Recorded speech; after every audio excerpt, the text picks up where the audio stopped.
यहाँ भी हम प्रेम भाव से ही आते हैं। तो ऐसे हमारे वसंत शाह दरबार और हमारे अग्रज हैं, बड़े भैया जैसे हैं श्री कालीराम साईं जी और उनका पूरा परिवार, सबको हम बारंबार वंदन करते हैं। और आप सभी वैष्णवों को बहुत बहुत प्रणाम करते हैं कि आप लोग इस वर्ष भी इस मंगलमय उत्सव में पधारे हैं। स्थान थोड़ा और पीछे गैयाओं ने खींच लिया है अपनी तरफ, पीछे गौशाला है, तो गायों ने कहा व्यास मंच थोड़ा दूर रहता है, थोड़ा और इधर आए तो और लोग बैठ पाएंगे। लेकिन आप लोग इतना खाते हैं कि इस स्थान को भी छोटा बना रहे हैं। मजाक कर रहे हैं, खाते तो नहीं हो आप लोग, लेकिन ये सब आपका प्रेम है। चौथे दिन तक तो हमें लगता है गाड़ी वाड़ियां वहां से जाने नहीं दोगे आप, रोड पे ही बैठ जाइए। हाँ बंद है सब, हाँ तो बैठ जाओ, वहीं पे बैठ जाओ। ये आनंद है। बंधुओं एक बात कहें, जितनी संख्या में वैष्णव ठाकुर जी का दर्शन करने जाते हैं, कथा सुनने के लिए जाते हैं, ठाकुर जी उतनी ही श्रम निवृत्त होते हैं। जैसे हमारा श्रम निवारण कैसे होता है? हमारा श्रम निवारण होता है आराम करके, सो करके, मनपसंद भोजन करके, मनपसंद संगीत सुन करके, मनपसंद दृश्य देख करके, मनपसंद व्यक्ति के साथ बैठ करके, कुछ पी करके, कुछ सुन करके, कुछ खा करके, सो करके, पहन करके, घूम करके हम लोग अपना श्रम निवारण करते हैं, अपनी जो थकान है उसको दूर करते हैं। इस तीनों लोगों की रचना करने वाले स्वामी ठाकुर जी तीनों लोगों की रचना करते हैं, सबका ध्यान रखते हैं।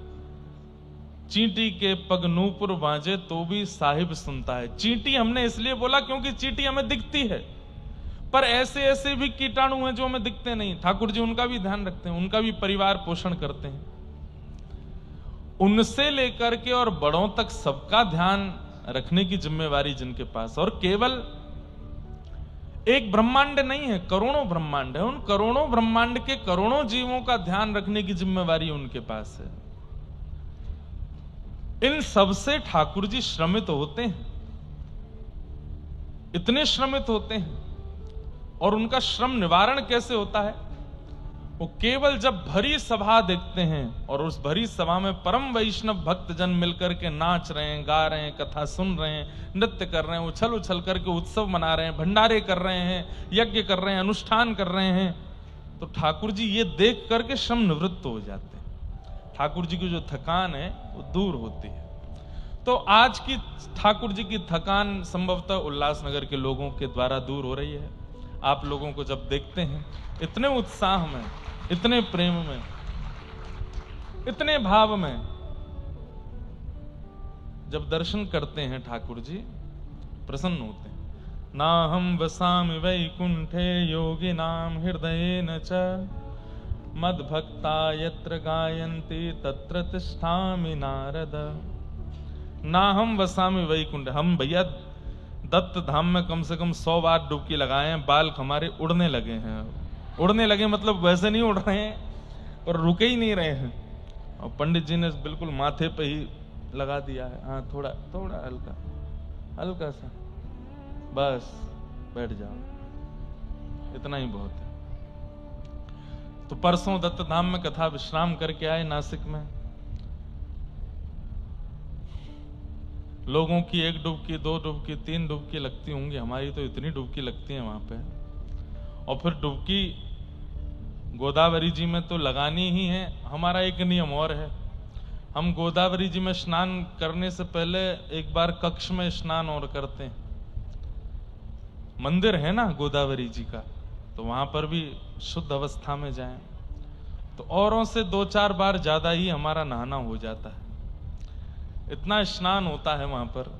और फिर विशेष उत्सव हो जाते हैं तो उसमें और जूसों का स्नान होता है, दही का स्नान होता है, दूध का स्नान होता है। एक दिन तो महाराज जी वहां के सप्तऋषि पूजन किए, 7 ऋषियों को सपत्नीक बैठा करके उनका स्नान कराया।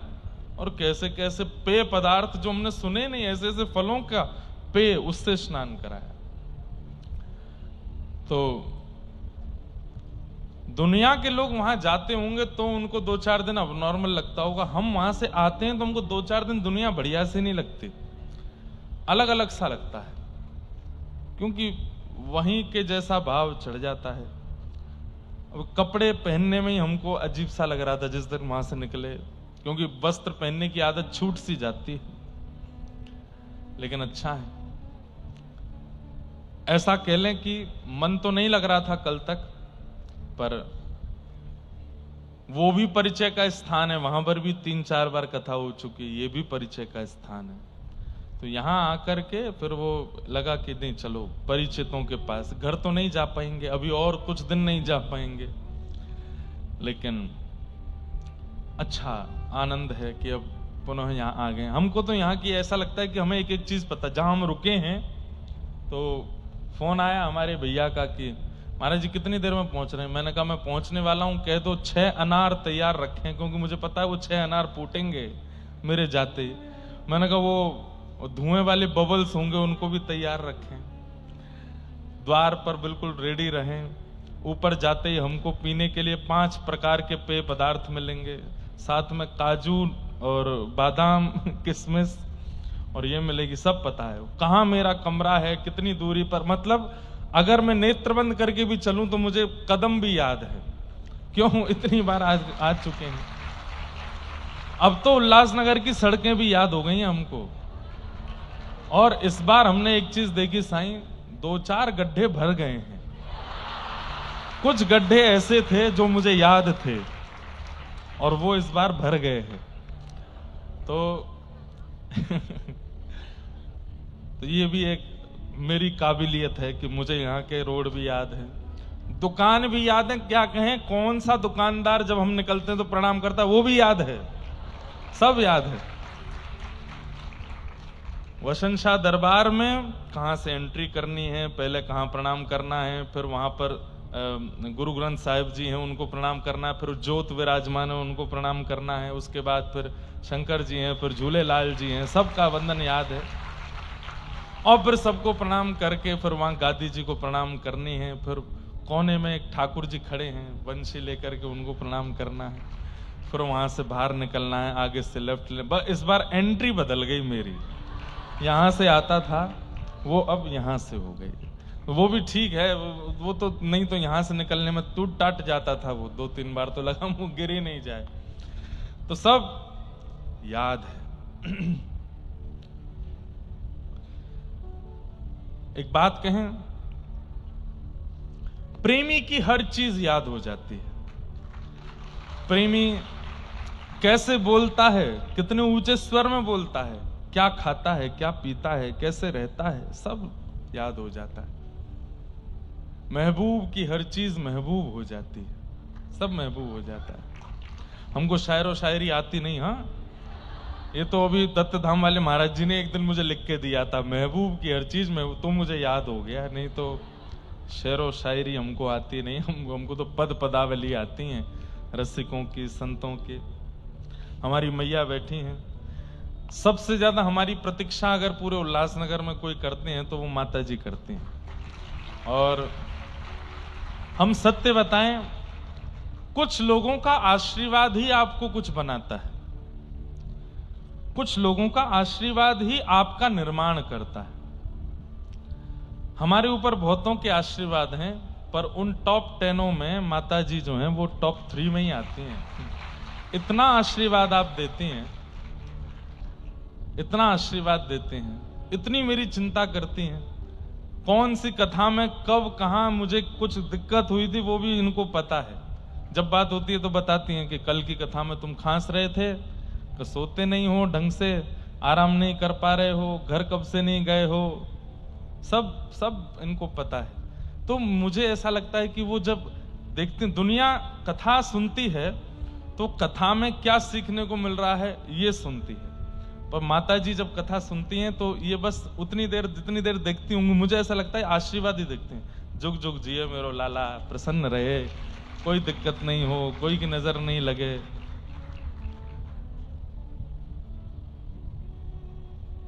ऐसी हमारी मैया है। और इनका स्नेह सब बराबर कर देता है, सब कुछ सामान्य कर देता है। तो ये उल्लासनगर का प्रेम है। यहां नाम ही उल्लास, आनंद की चरमोत्कृष्ट परिस्थिति को उल्लास कहते हैं। और वो जहां विराजमान है वो ये उल्लासनगर। अब तो महाराष्ट्र में कहीं कथा होती है, वहां उल्लासनगर के लोग आ जाते हैं तो हमें पता चल जाती है कि उल्लासनगर के हैं। कथा में दिखते थे वहां पे। कई सारे हमारे शिष्य भी यहां बन गए हैं, वो भी मिलते रहते हैं। अच्छा, आप सब लोग ऐसी आनंदित रहो, ऐसी प्रेम में रहो। हमारा उद्देश्य केवल एक ही है कि इस जीवन में अपने गुरु गोविंद दोनों को प्रसन्न करके उनको प्राप्त कर लें और फिर दोबारा इस संसार में नहीं आवे। बस हम सब जगह ये बात कहते रहते हैं कि उद्देश्य अपना स्पष्ट कर लीजिए। चल गए पंखे, तो कीर्तन चल रहा था, मेरा एसी भी नहीं चल रहा था तब, तो मुझे लग तो रहा था कि पसीना हमें आ रहे हैं, ये लोग इतने प्रसन्न क्यों हैं। तो ठाकुर जी बोलो टिट फॉर टैट, अभी इनका पंखा बंद करते हैं। लेकिन अच्छा है, तो बहुत आनंद है। आप सब लोग अब बैठे हैं, आगामी 7 दिन तक खूब आनंद करेंगे, खूब उत्सव मनाएंगे, खूब उत्साह में रहेंगे। आज प्रथम दिन का सत्र है। कथा का समय 5 बजे से है, पर 5 से 6 के बीच में ही कथा प्रारंभ हुआ करेगी। आप सब लोग समय का ध्यान रख के बिल्कुल पधारिए और खूब आनंद के साथ। अच्छा, एक थोड़ी सी हम आप लोगों से बात कर लें। इस बार मिलने मिलाने का क्रम हम नहीं रख रहे हैं, एक आध दिन रखेंगे। वो इसलिए, उसमें थोड़ी बात सुन लो। पहली बात तो हम पिछले 20 दिन के सोए नहीं हैं, नींद बहुत है, बहुत भयंकर नींद है कि क्या बताएं, वो करना है। दूसरी बात, 2 ग्रंथों का लेखन कार्य प्रारंभ हुआ है। 2 ग्रंथ लिखे जा रहे हैं युवाओं के लिए, तो उसकी लेखनी चलती है और उसको लेखन कार्य करने में बहुत समय लगता है, पढ़ना भी पड़ता है, आचार्य गुरुजनों से उसकी पुष्टि भी करानी पड़ती है, तो वो कार्य भी चल रहा है। भजन आदि की रिकॉर्डिंग तो चलती ही रहती है। हमारे साईं ने तो यही स्टूडियो बनवा दिया, बोले आप बंबई भागते हो कथा करके रात में 10 बजे। पहले कथाओं में क्या करता था मैं, यहाँ रात में कथा पूरी की 9:30 बजे, 10 बजे जाता मुंबई, 1 बजे पहुंचता, रात भर गाता, सुबह 7 बजे वापस आता और फिर 11 बजे यहाँ लोगों से मिलता, 3-4 बजे तक सब मिल मिलाकर फिर यहाँ कथा करता, फिर रात में मुंबई। तो साईं बोले अब हमने यही स्टूडियो बनवा दिया, अब आप नहीं जाओगे, अब जो रिकॉर्डिंग करने वाले उनको यहीं बुला लो, क्योंकि बंबई में ही होते हैं तो और जगह कथाएं होती हैं तो मुंबई आने के लिए ही समय नहीं मिलता। जब मुंबई के पास कथा होती है तो हम स्टूडियो और कथा, बस यही 2 काम करते रहते हैं। तो साईं ने ये भी बढ़िया कर दिया, यही स्टूडियो है, तो ये भी एक आराम हो जाएगा, बंबई भागना जाना नहीं पड़ेगा बार बार। लेकिन इस बार जहां हम रुके हैं वहां आप लोग बहुत संख्या में मत आइएगा। लाल जी तो अब कम प्रवास पर रहते हैं, बाहर आना जाना लाल जी का कम हो गया है, बहुत कम आते हैं। इस बार उल्लासनगर भी नहीं आए हैं, तो लाल जी के दर्शन तो है ही नहीं। हम भी किसी एक दिन ही मिलेंगे, तो बस आप लोग प्रेम से दिन रात अपना कारोबार वगैरह सब संभालिए, बढ़िया धन धान्य कमाइए। 5 बजे यहाँ आ जाइए, 6 बजे यहीं मिलेंगे, सबसे कथा में ही मिलेंगे। जो संशय हो प्रश्न करके पूछ लीजिए, सबका समाधान करेंगे। तो इस बार थोड़ा सा ये एक परिवर्तन है, आप लोग इसका ध्यान रखें। वैसे तो नियम हमारे 2 कट्टर वाले लागू करा दिए हैं महाराज जी ने, लेकिन हमने महाराज जी से आज्ञा लेके उल्लासनगर के बाद उनको करने का प्रण लिया है।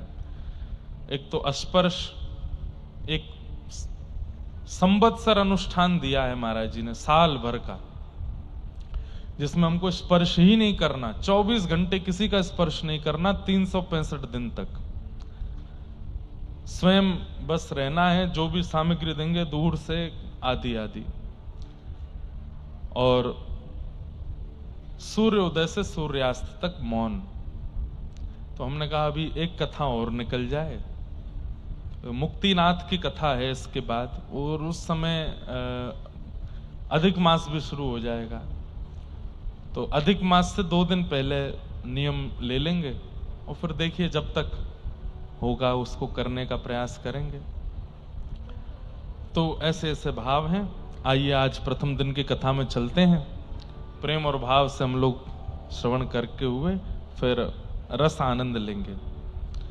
सच्चिदानंद रूपाय विश्वोत्पत्त्यादि हेतवे तापत्रय विनाशाय श्री कृष्णाय वयं नुमः। यं प्रव्रजन्तमनुपेत अपेतकृत्यम् द्वैपायनो विरह कातरया जुहाव पुत्रेति तन्मयतया तर्वोऽभिनेदुः तं सर्वभूतहृदयं मुनिमानतोऽस्मि। सच्चिदानंद रूपाय। अभी अभी आज एक प्रश्न पत्र हो रहा था, किन्हीं माता जी ने प्रश्न किया, वो थोड़ा इसके उत्तर से मिलती जुलती कथा है इसलिए हम बोल देते हैं। प्यारे गिरधर लाल जी के चरणों में कोटि कोटि वंदन। मेरा प्रश्न है कि प्रभु के अलग अलग रूपों से अलग अलग रिश्ता रखना क्या ठीक है? जैसे राधा रमण जी से कोई रिश्ता, राधा वल्लभ जी से, कुंज बिहारी जी से, हमारे राधा गिरधर लाल जी से, पंढरीनाथ जी से, द्वारिकाधीश जी से, जगन्नाथ जी से, सबसे अलग अलग रिश्ता रखना, ऐसा मां का भाव है। फिर आपने अपने कुछ प्रिय, अपने अंतरंग भाव कहे हैं और उन्होंने कहा मेरे घर में जो भी विग्रह हैं मैंने उन सबको काका, मामा, बाबा, माँ बना दिया। ऐसा तो नहीं हो पाती सबकी, पर सेवा तो नहीं हो पाती सबकी, पर बात बहुत भाव से करती हूँ। क्या मैं सही हूँ? बाल रूप में ठाकुर जी भी उन्हीं की सेवा करती हूँ या? अब हमारी बात आप थोड़ी ध्यान से सुनिएगा। संबंध एक तरफ से नहीं बनता, दोनों तरफ से बनता है। जैसे हमारे आचार्य चरण श्री रामानुजाचार्य जी ने दक्षिण भारत में ठाकुर जी से 4 संबंध बनाए। पिता, पुत्र, एक तरफ ठाकुर जी पिता हैं, दूसरी तरफ ठाकुर जी पुत्र हैं, और गुरु शिष्य, एक तरफ ठाकुर जी गुरु हैं और एक तरफ ठाकुर जी ही शिष्य हैं। लेकिन इन चारों संबंधों में एक बात आती है कि रामानुजाचार्य जी ने संबंध प्रस्तावित नहीं किया, ठाकुर जी ने संबंध बनाया। ठाकुर जी रामानुजाचार्य जी से कहते कि आप मेरे पुत्र हो, आप मेरे पिता हो, यहां आप मेरे गुरु हो, यहां आप मेरे शिष्य हो। तो पहली बात, आप ठाकुर जी से अनेक अनेक अनेक संबंध मान सकते हैं, लेकिन ठाकुर जी से निवेदन करो कि आप आज्ञा करें तो हम इसको आगे माने। भाई संबंध एक तरफा नहीं होता ना, ताली 2 हाथ से बजती है, संबंध भी दोनों तरफ से होता है। तो ठाकुर जी से पहले पूछिए कि आप हमको मानते हो कि नहीं। दूसरी बात, आपने एक बात कही कि मेरे घर में जो भी विग्रह हैं, विग्रह शब्द ही नहीं आना चाहिए था यदि आप संबंध मानते हैं तो। आपकी छोटी छोटी बातें देखी जाती हैं। कथा आती है कि गुसाई विठलनाथ जी के घर में 7 पुत्र और 7 बहुएं थीं। कथा बड़ी प्रसिद्ध है, लगभग सुनी होगी सबने। और एक बार एक चूड़ी पहनाने वाली को कहा कि मेरी बहुओं को चूड़ी पहनाया हो। ठाकुर जी को अपना लाला मानते थे। चूड़ी पहनाने वाली घर गई तो 7 बहुओं को पहनाई, तो जैसे ही उठने लगी तो 8वीं एक और छोटी सी लाली आई, बोले मेरे हाथ में भी पहनाओ, उसको भी पहना दी। गुसाई श्री विठलनाथ जी से जाकर के चूड़ी पहनाने वाले ने कहा कि मैं पहनाई आई हूं, तो बोले 7 बहुएं हैं तो 14 हाथों की चूड़ियों के जो होते हैं तुम हमसे ले लो। तो चूड़ी पहनाने वाले ने कहा नहीं 14 नहीं, मैंने 16 हाथों में चूड़ी पहनाई है। बोले 16? 8वां कोई है ही नहीं घर में हमारे, तो 16 हाथ कैसे हुए? बोले नहीं, मुझे नहीं पता कौन था, पर वो 8वीं आई थी एक।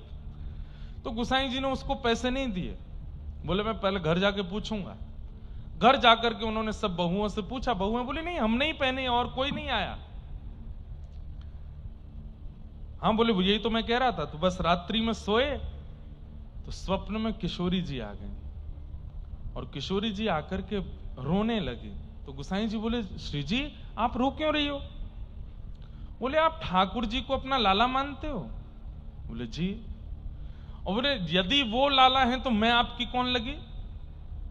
तो श्री जी बोले कि गोसाई जी बोले आप मेरी बहू लगी। तो बोले मेरे ससुर के यहां पर कोई चूड़ी पहनाने वाली आई, मेरी सारी बड़ी बहनों ने चूड़ियां पहनी और मैंने अपना हाथ अगर करके चूड़ी पहन ली तो आपने उस चूड़ी वाली पर संशय किया। आप बोलते हैं कि 8वीं बहू कहां है मेरे घर में?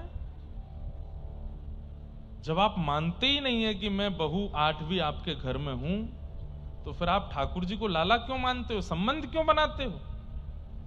तब गोसाई जी बहुत रोए, रोते रोते श्री जी से क्षमा मांगने लगे। सीधी बात, इस संसार में संबंध बनाना बड़ा आसान, संबंध तोड़ना भी बड़ा आसान।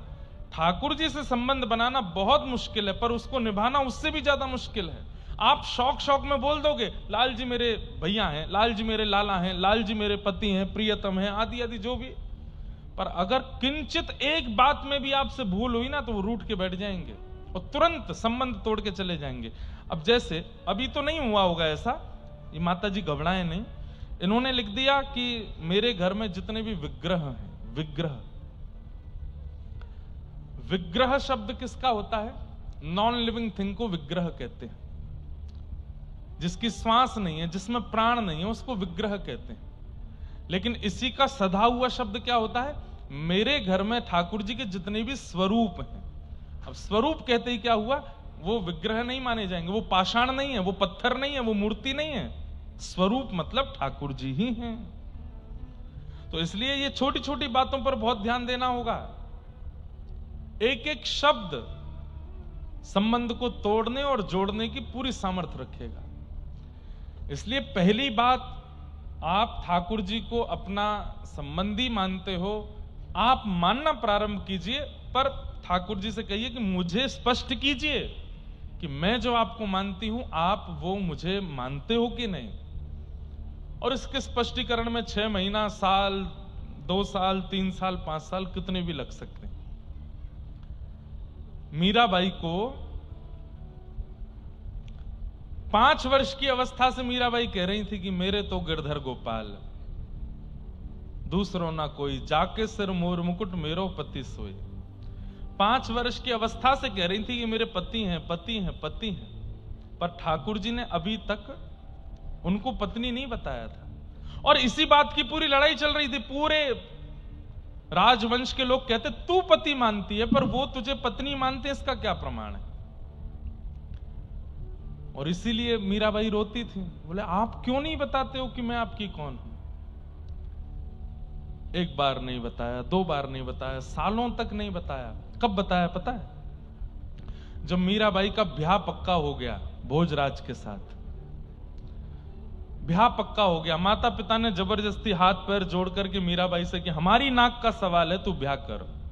और तब मीराबाई कहती ठीक है मैं ब्याह करूंगी। और तब वो रूठ करके ठाकुर जी से कहती हैं अब मेरा कोई और वर्ण करने वाला है, कम से कम अब तो स्पष्ट कर दीजिए।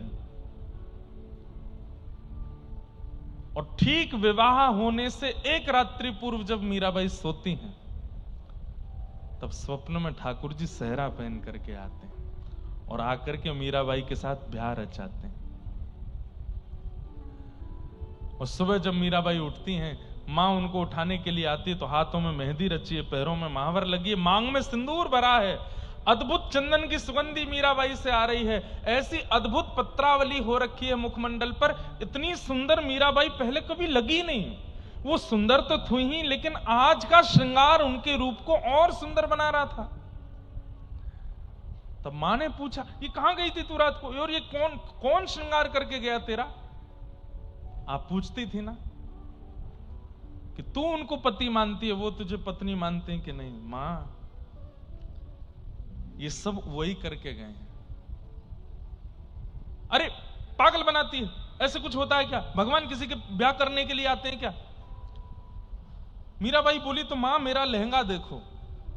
ऐसा लहंगा आप क्या, पिताजी क्या, हमारा पूरा खानदान भी अगर सारी संपत्ति लगा दे तो इतना महंगा जोड़ा नहीं आ सकता।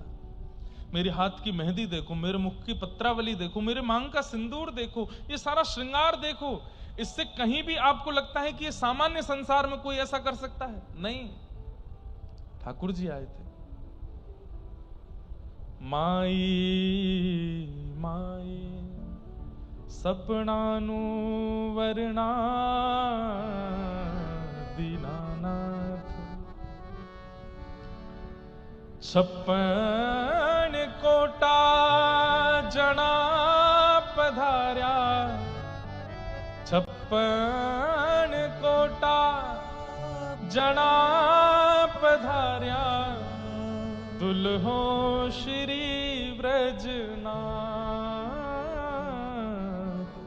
दुल्हो श्री व्रजनाथ। 56 करोड़ बराती आए थे और दुल्हा के रूप में साक्षात व्रजनाथ कृष्ण आए थे। और तब मीराबाई को पहली बार अपने जीवन के मध्य में 15-16 वर्ष की अवस्था में जाकर के मीराबाई को प्रमाणित किया ठाकुर जी ने कि मैं भी तुझे पत्नी मानता हूं। इस बार बंबई में 3 दिन की मीरा चरित्र है दिसंबर में। जहां दिसंबर में कथा हुई थी दादर में, वहीं संभवतः है 3 दिन का मीरा चरित्र होगा। अद्भुत है।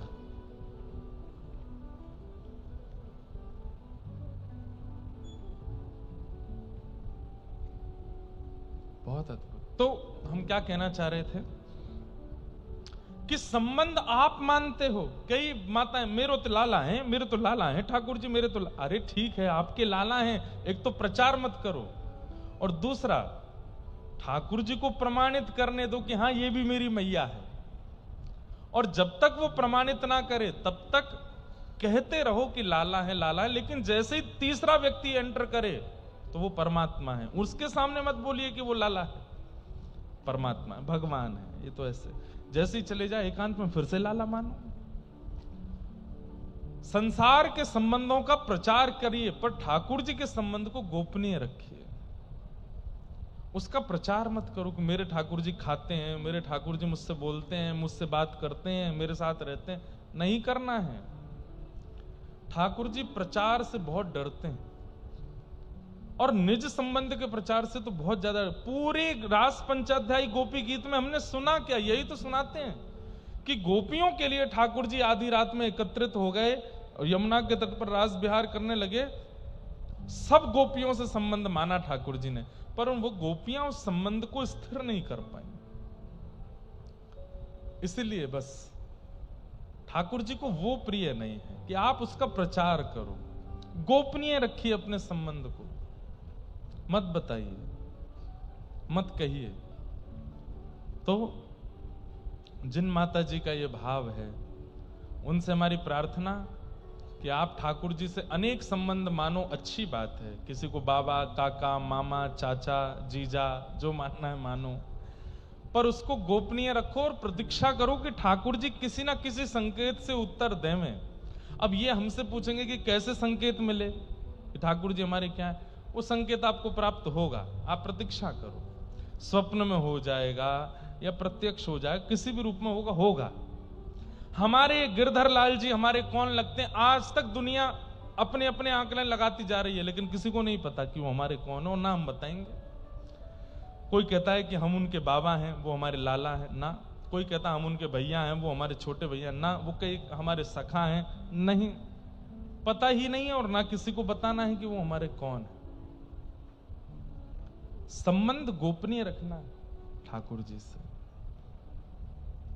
सच्चिदानंद रूपाय, सत्य, चैतन्य और आनंद, ये 3 रूप हैं भगवान के।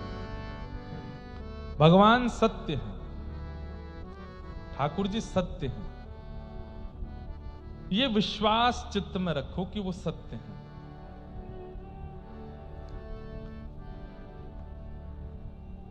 तुम जानत सब अंतर्यामी, करनी कछु ना करी, मोरी राखो लाज। सत्य किसको कहते हैं? जिसे सब पता है, जो सब जानता है, जो त्रिकालाबाधित है, वो केवल परमात्मा है, वो सब जानते हैं।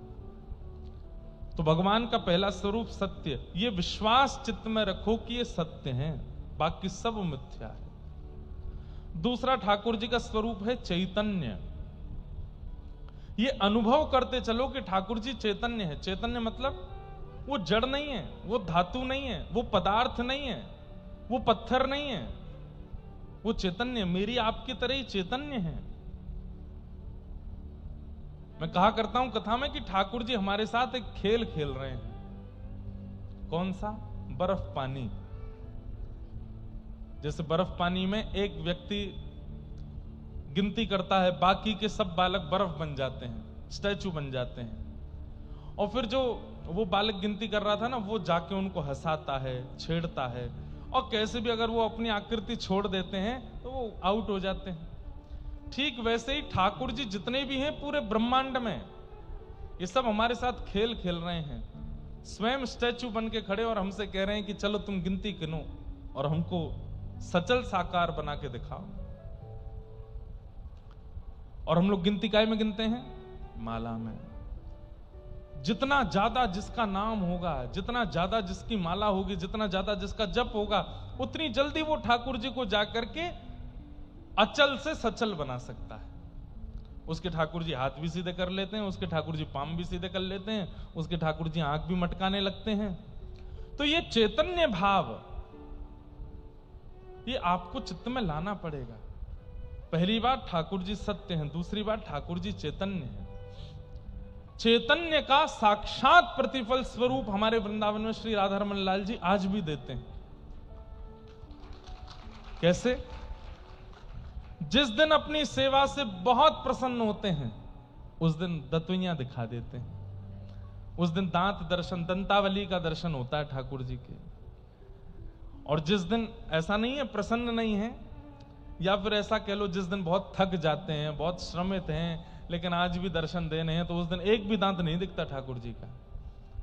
आज भी पूरे ब्रह्मांड के लोग वहां पर राधारमण जी की दंतावली देखने जाते हैं, आज कितने दांत दिखे। और जो गोस्वामी जी सेवा करते हैं, वो सेवा श्रृंगार जब कर रहे होते हैं, हमारी स्वयं की बड़ी बहन की सेवा वहां रहती है, तो हम भी अपने जीजा जी से पूछते हैं, बोले जब सेवा करते हैं तब नहीं होते? कब?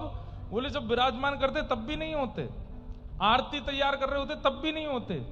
जैसे ही पब्लिक के लिए पर्दा खुलता, सोई उनके दांत दिखने लगते हैं, सोई प्रसन्न हो जाते हैं। आज भी क्यों? चैतन्य है, जड़ नहीं है, चैतन्य है। ऐसे ही ठाकुर जी को चैतन्य मानो, उनके प्रति चैतन्य बुद्धि रखो। चैतन्य बुद्धि में बड़े छोटे छोटे व्यवहार होते हैं। जैसे, बहुत ध्यान से सुनिएगा, जैसे मान लीजिए कि आप मेरे मित्र हो और मैंने आपको अपना मित्र मान लिया, तो मित्र मानने से काम नहीं चलेगा। मित्र के कई फर्ज होते हैं, वो मुझे निभाने पड़ेंगे। जैसे मित्रता का पहला फर्ज क्या है? समय समय पर आपको फोन करूं, और भाई कैसे हो, कहां हो, क्या हालचाल, सब ठीक ठाक? बोले हाँ। मित्रता का दूसरा क्रम क्या है?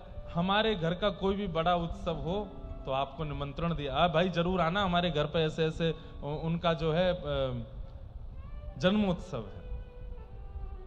फिर उसके बाद जब आप मिलो तो आपकी पूरी व्यवस्था का ध्यान रखना, आपके खाने की व्यवस्था, सोने की व्यवस्था, पीने की, बैठने की, उठने की, नाचने की, सब सारी व्यवस्थाएं रखना। ये मित्रता कहती है।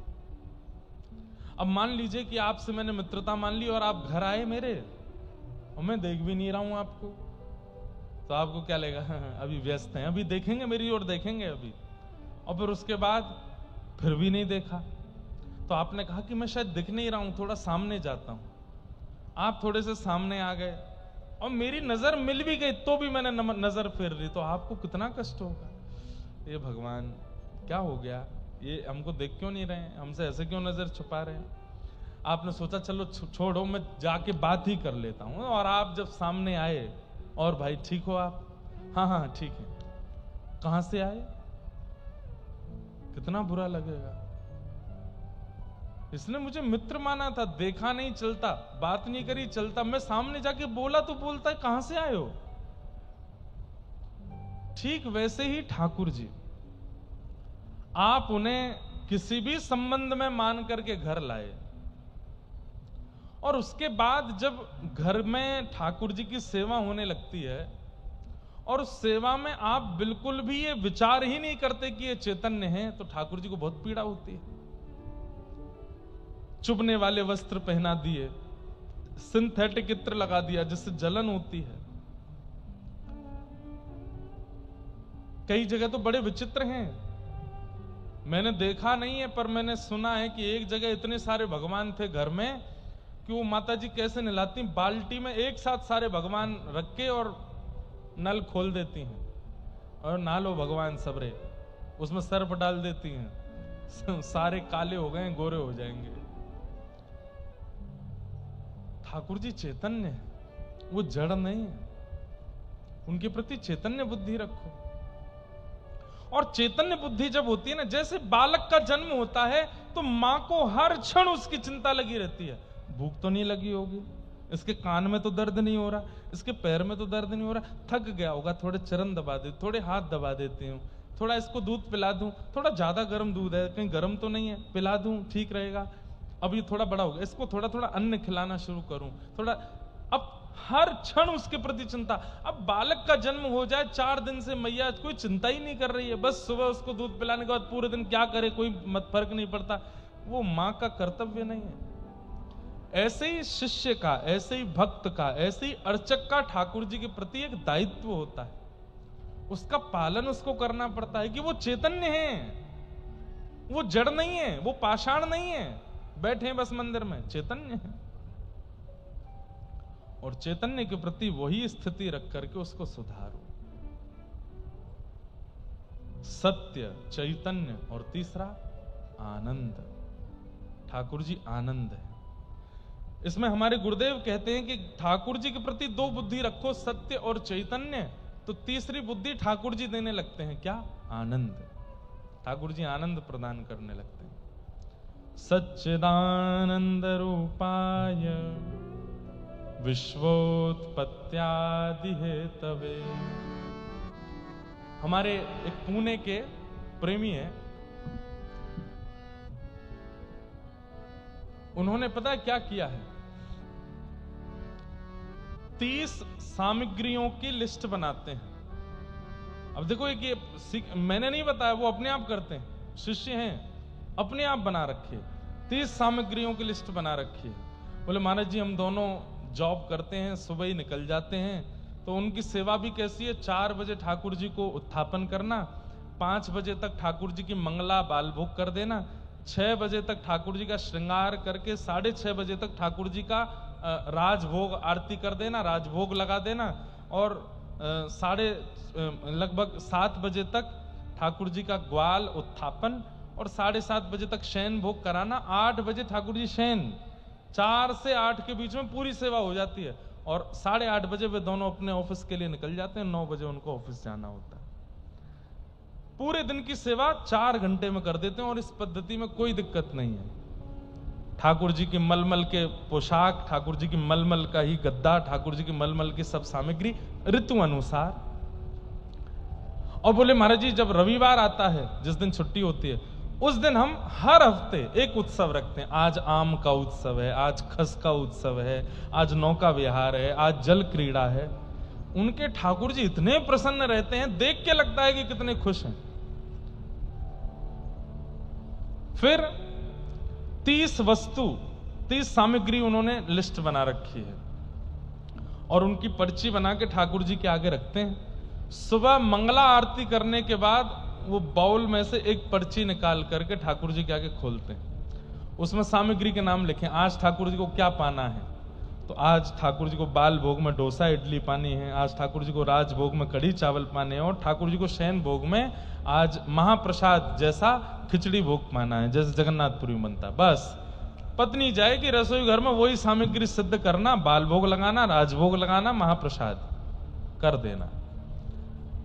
इतने भाव प्रेम से सेवा स्वीकार करते हैं उनके ठाकुर जी। और वे लोग क्या कह के जाते हैं कि जय जय अब आप पौड़ जाओ और हमारे लिए पौड़ जाओ, पर अपने लिए आप वृंदावन जाओ, प्रेम से आनंद करके आओ और पूरे दिन सेवा करके आना, रात्रि में आके शयन कर लेना। एक खिड़की खोल देते हैं मंदिर की, यहीं से चले जाना, यहीं से आ जाना। खिड़की पे भी इतनी सी एक सिड्डी टांग रखी है नीचे उतरने के लिए वापस आने के लिए। अब ये कैसे होता है? जब ठाकुर जी के प्रति चैतन्य बुद्धि रखते हैं। ये चलते हैं, ये बोलते हैं, ये उठते हैं, ये बैठते हैं, ये लेटते हैं, ये खाते हैं, पीते हैं, इनका भी पेट भरता है, इनको भी गर्मी लगती है, इनको भी सर्दी लगती है। जब हमारे अंदर ये भावना नहीं होती तो फिर सामान्य ठाकुर जी बैठे मैल धूल में लथपथ रहते हैं घर में, दिन रात आरती कर दो, सुख संपत्ति घर आवे, कष्ट मिटे तन का, ओम जय जगदीश हरे। ठाकुर जी भी फिर ऐसे घर से कहते मेरी पाषाण की ही सेवा करो, मैं जाता हूं। चैतन्य बुद्धि रखोगे तो क्या होगा? ठाकुर जी आनंद देंगे। सच्चिदानंद रूपाय विश्वोत्पत्त्यादि हेतवे। भगवान के सत्य चैतन्य और आनंद स्वरूप हैं। और ठाकुर जी क्या करते हैं? बोले विश्व की उत्पत्ति, पालन और संहार, तापत्रय विनाशाय, 3 प्रकार के तापों का जो नाश करते हैं। श्री कृष्णाय वयम नमः। ऐसे श्री कृष्ण को हम बारंबार प्रणाम करते हैं, बारंबार वंदन करते हैं।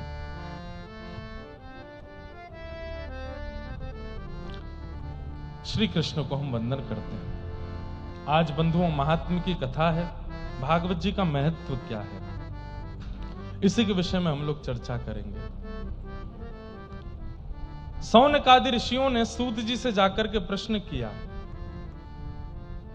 कि महाराज इस कलिकाल में श्रेष्ठ से श्रेष्ठ, पवित्र से पवित्र भगवत प्राप्ति का साधन क्या है, कृपा कर हमें बताओ। श्रेयसाम यद भवेत् श्रेय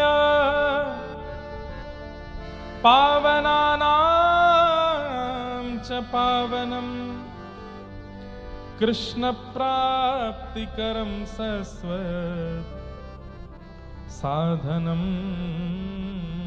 तद्वदाधुना।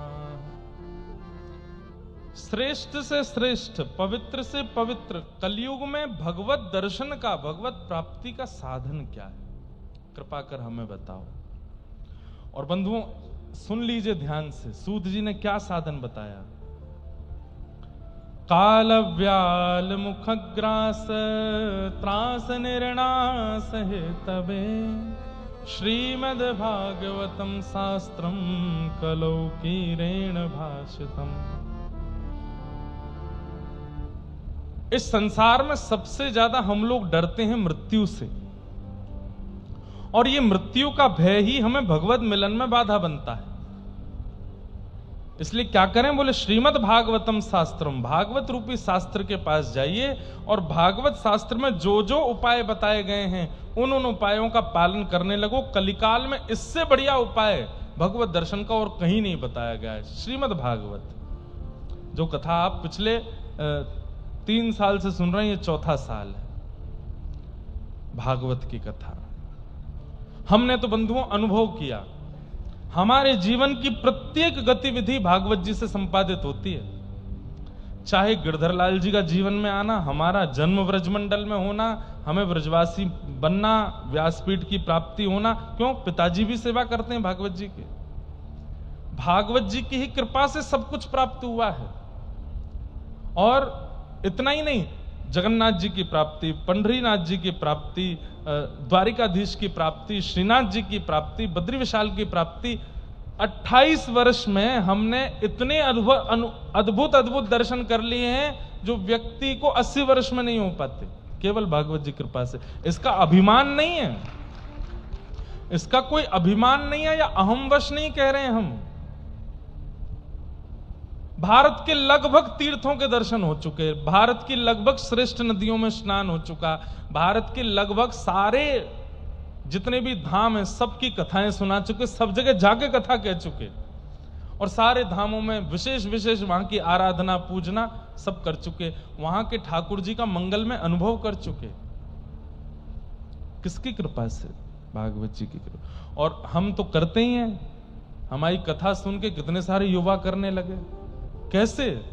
मेरी सामर्थ्य नहीं, भागवत जी की सामर्थ्य है। इसलिए श्रीमद् भागवत जी का कभी त्याग मत कीजिए बंधुओं। जीवन में सदा 2 ग्रंथों को 3 ग्रंथ आपके जीवन में होने चाहिए। श्रीमद् भागवत, रामचरितमानस और भक्तमाल, ये 3 आपके पास मतलब ग्रंथ रूप में हो वो एक अलग बात है, नित्य श्रवण होना चाहिए इन तीनों का, भागवत जी का, रामचरितमानस का और भक्तमाल जी का। यदि भगवत अनुभव करना चाहते हो तो, नहीं तो कोई बात ही नहीं है, ये तो बहुत कुछ है।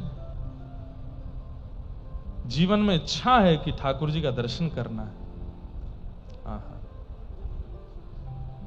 हरि दर्शन की प्यासी अखियां, हरि दर्शन की प्यासी।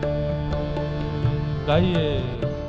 हरि दर्शन की प्यासी अखियां, हरि दर्शन की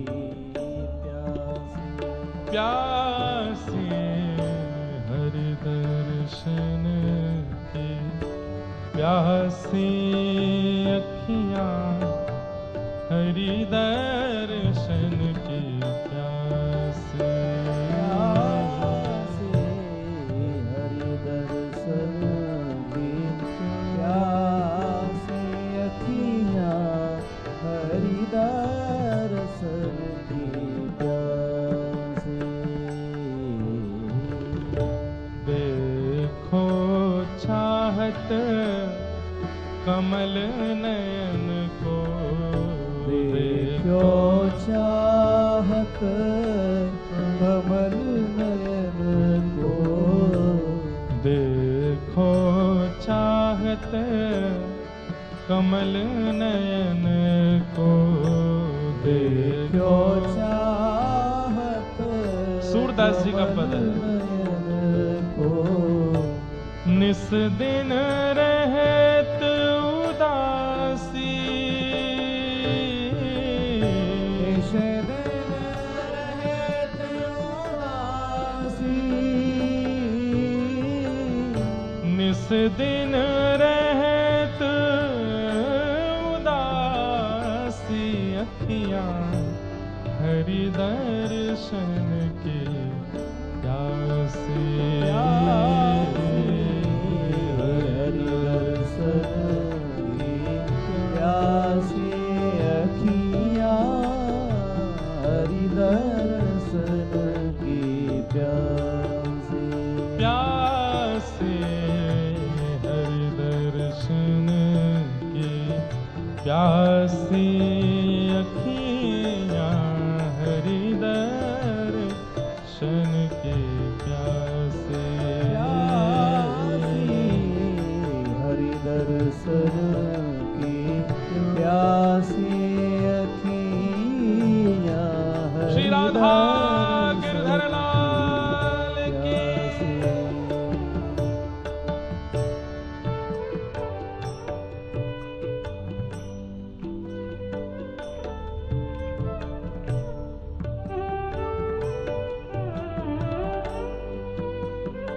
प्यास होनी बहुत जरूरी है। बिना प्यास के पानी का मूल्य नहीं है।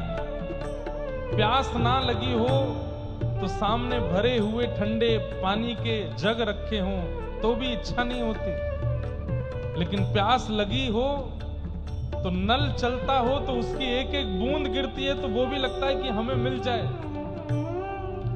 ठीक वैसे ही हरि दर्शन की प्यास चित्त में होनी चाहिए। प्यास नहीं है अभी हम लोगों में। हाँ, ट्रेंडिंग चल रही है भक्ति, चलो वृंदावन। थोड़ा पॉपुलैरिटी मिल जाएगी, चलो जगन्नाथपुरी, चलो द्वार। प्यास नहीं है अभी तक। प्यास तो मीराबाई में थी, प्यास जनाबाई में थी, प्यास सूरदास में। और प्यास कब लगती है? जब हमारे देह को उस वस्तु की जरूरत बना दिया जाता है। जैसे अन्न की जरूरत है, जल की जरूरत है, श्वास की जरूरत है। धन की जरूरत है, संबंधों की जरूरत है, बच्चे पत्नी की जरूरत है। ठाकुर जी जरूरत बन जाएं कि मेरे प्राण निकल जाएंगे अगर ये नहीं मिले तो। ऐसी स्थिति जब होगी तब प्यास बढ़ेगी और तब दर्शन की इच्छा जागृत होगी, तब ठाकुर जी का दर्शन होगा। थोड़ा चिंतन कीजिएगा इस बात पर।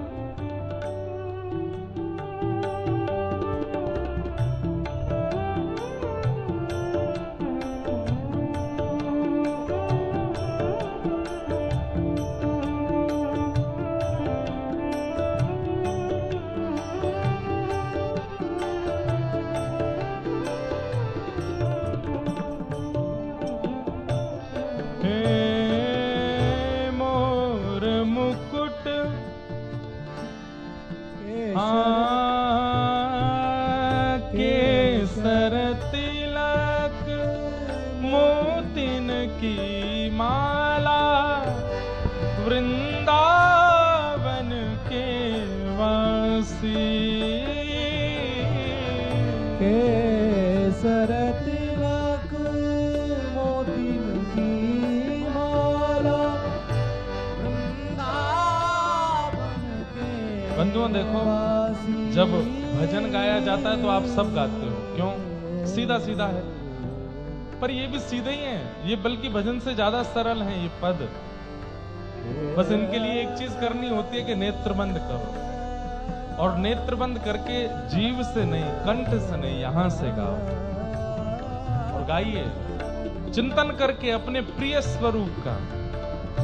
केसर तिलक मोतिन की माला वृंदावन के वासी। केसर तिलक मोतिन की माला वृंदावन के वासी। नेह लगाए त्याग गए तृण सम। नेह लगाए त्याग गए तृण सम। नेह लगाए त्याग गए तृण सम। नेह लगाए त्याग गए तृण सम। डार गए गल फांसी अखियां हरि दर्शन के प्यासे। ओ प्यासे हरि दर्शन के प्यासे अखियां हरि दर्शन की प्यासे। प्यासे हरि दर्शन की प्यासे अखियां हरि दर्शन की प्यासे। प्यासे हरि दर्शन के प्यासे अखियां हरि दर्शन की प्यासे। काहू के मन की को जानत लोगन के मन हंसी। काहों के मन की को जानत लोगन के मन हंसी। ओ सूरदास प्रभु तुमरे दरस बिन। सूरदास प्रभु तुम्हारे दरस बिन। सूरदास प्रभु तुमरे दरस बिन। सूरदास प्रभु तुम्हारे दरस बिन। ले हो करवट कासी अखियां हरि दर्शन की प्यासे। प्यासे हरि दर्शन की प्यासी अखियाँ, हरि दर्शन की प्यासी। प्यासे हरि दर्शन की प्यासी अखियाँ, हरि दर्शन की प्यासी। वो प्यासे हरि दर्शन की प्यासी अखियाँ, हरि और दर्शन। जब सूरदास जी के इस पद से जब प्यास प्रकट हो जाए ठाकुर जी के मधुर दर्शन के, तो फिर कैसे दर्शन होते हैं? केसर तिलकम कृष्ण वरणम, केशर तिलकम बंधु कृष्ण वरणम। उल्लासनगर में बैठे हैं आप लोग, नेत्र बंद करके, और बस जो शब्द है ना, इन शब्दों का ही चिंतन कर लीजिए, राधा रमण जी के प्रत्यक्ष दर्शन हो जाएंगे। बस प्यास जगा लीजिए चित्त में। ओ केसर तिलकम कृष्ण वरणम, केशर तिलकम कृष्ण वरणम। ओ केसर तिलकम कृष्ण वरणम। ओ केशर तिलकम कृष्ण वरणम। राधारमणम हरे हरे, राधारमणम हरे हरे, व्रज जन प्रिय बाल मुकुंदम, राधारमणम हरे हरे राधारमण हरे हरे। जय जय राधारमण प्यारो राधारमण, जय जय राधारमण प्यारो राधारमण। जय जय राधारमण प्यारो राधारमण,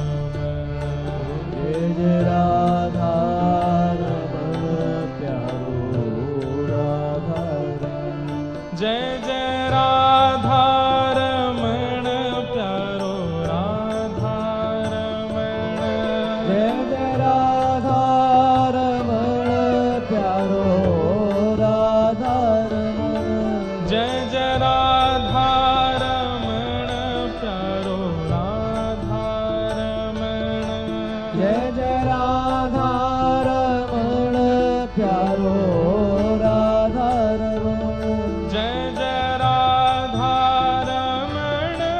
प्यारो राधारमण, जय जय राधारमण प्यारो राधारमण। ओ जय जय राधारमण प्यारो राधारमण, जय जय राधारमण प्यारो राधारमण। ओ जय जय राधारमण प्यारो राधारमण, ओ जय जय राधारमण प्यारो राधारमण। ओ जय जय राधारमण प्यारो राधारमण, जय जय राधारमण प्यारो राधारमण। जय जय राधारमण प्यारो राधारमण, जय जय राधारमण प्यारो राधारमण।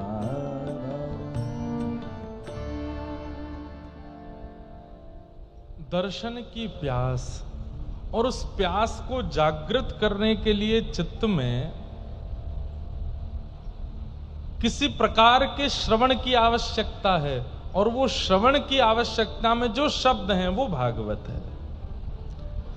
श्रीमद् भागवत जी का श्रवण और निरध्यासन चित्त में उस दैदिप्य प्यास को जन्म देगा जो भगवत दर्शन कराने में सामर्थ्य रखे। मीराबाई में वो प्यास है, जनाबाई में वो प्यास है, सक्कूबाई में वो प्यास है, तुकाराम नामदेव जी में वो प्यास है, लेकिन हम लोगों में वो प्यास आती तो है पर बहुत जल्दी खत्म हो जाती है। आजकल के लोगों में बहुत जल्दी खत्म हो जाती है। वो प्यास रहे और उस प्यास को निरंतर चित्त में स्थापित करने की सामर्थ्य भागवत में है। वही बात यहां सूत जी कह रहे हैं, श्रीमद् भागवतम शास्त्रम कलौ कीरेण भाषितम। इस कलिकाल में यदि हमारा उद्धार करने की सामर्थ्य किसी में है तो भागवत जी में। तब सौनकादि ऋषियों ने पूछा, महाराज जी थोड़ा भागवत जी के बारे में बताओ, किनका उद्धार हुआ है इनसे, कैसे कैसे इनसे उद्धार होता है। तब सुनाया, बोले एक बार की बात है, बद्री विशाल में नारद जी महाराज बड़े व्याकुल स्थिति में पहुंचे। नारद जी महाराज ने जाकर के वहां सनक सनंदन सनातन सनत कुमारों से कहा, अहम तुम पृथ्वीम यातो ज्ञात्वा सर्वोत्तमामिति पुष्करम च प्रयागम च काशिम गोदावरी तथा हरिक्षेत्रे कुरुक्षेत्रे श्रीरंगम सेतु वंदनम एवमादिषु तीर्थेषु ब्रह्ममाण इतस्ततः। मैं गया था पृथ्वी पर, नारद जी ने कहा, और ये सोच करके गया था कि पृथ्वी बहुत अच्छी है, लेकिन पृथ्वी पर जाकर के मैंने देखा सब उल्टा है, गोलमाल है भाई, सब गोलमाल है, पृथ्वी पर सब गोलमाल है। बोले क्या गोलमाल देखा आपने? तो यहां पर उसका वर्णन किया गया है, सत्यम नास्ति तपः शौचम दया दानम न विद्यते उदर भरिणु जीवा बरा कह कूट भाषण। बोले पहली बात, सत्य बोलने वाले लोग पृथ्वी पर बहुत कम हैं, अधिकतर असत्य बोलते हैं। जैसे लोग, कई लोग काउंटर रखते हैं ना हाथ में, एक काउंटर लेके आइए, नाम जप के लिए नहीं लाइएगा, नाम जप भी करो लेकिन एक अलग से एक और लेके आओ, एक व्हाइट लाओ, एक ब्लैक लाओ। व्हाइट वाला जो नाम जप वाला, ब्लैक वाला क्या है वो हम बता रहे, उसको रखो। जब आप सुबह अपना पूजन पाठ करके जब सब निकलते हैं तो ब्लैक वाला लगा लो हाथ में। जब असत्य बोलो तब उसको दबाओ, किसी से मजाक में भी झूठ बोल रहे हो तो भी दबाओ, किसी के साथ छल कर रहे हो, कपट कर रहे हो तो दबाओ, कहीं अनीति कर रहे हो तो दबाओ, कहीं क्रोध कर रहे हो, वे वजह का क्रोध कर रहे हो तो दबाओ, लोभ कर रहे हो तो दबाओ। जो भी पाप की श्रेणी आपको पता है और वो जब जब आप कर रहे हो ईमानदारी से दबाओ, किसी को दिखाना तो है नहीं, छुपा किस बात का, दबाओ। रात्रि में आकर के जब आप चेक करोगे तो आपका नाम जप की संख्या कम है, उसकी संख्या ज्यादा है। हम इतने दोष युक्त हैं, इतने दोष हमारे चित्त में भरे पड़े। एक चरित्र आता है भक्तमाल जी में, विट्ठल दास जी। ये विट्ठल दास जी विट्ठल नाम के बहुत भक्त हुए। श्रीमद वल्लभाचार्य जी के पुत्र भी विट्ठल हुए, हितरवंश महाप्रभु के शिष्य भी विट्ठल हुए, पर ये विट्ठल जी अलग हैं। ये मथुरा के एक चतुर्वेदी ब्राह्मण थे विट्ठल। इनके पिताजी जो थे वो राजा के कुल पुरोहित थे, पिताजी और चाचा जी दोनों कुल पुरोहित थे। तो इन्होंने बाल्यकाल में एक दिन क्या देखा कि इनके पिता और चाचा दोनों लड़ रहे थे आपस में। किस बात पे लड़ रहे थे? बोले राजा ने उत्सव के बधाई के रूप में कुछ दक्षिणा दी और कहा आधा आधा कर लेना, और उसके आधे आधे के चक्कर में दोनों में लड़ाई हो गई। इतनी लड़ाई हुई कि बस पूरा मोहल्ला इकट्ठा हो गया, परिवार इकट्ठा हो गया, कोई रोकने टोकने नहीं आया। लड़ते लड़ते एक स्थिति पर दोनों ने एक दूसरे के प्राण हरण कर लिए, और इन्होंने बाल अवस्था में वो देखा कि मेरे पिताजी और चाचा दोनों संपत्ति के पीछे लड़ करके मर गए। बोले संपत्ति के पीछे मैं नहीं भागूंगा, जिसने मेरे पिता और चाचा के प्राण हरण, ये तो संसार का सर्वनाश करता है। लाला को जगा दो। नहीं भजन ही कर रहा, हाँ लाला ताली से भजन चल रहा है।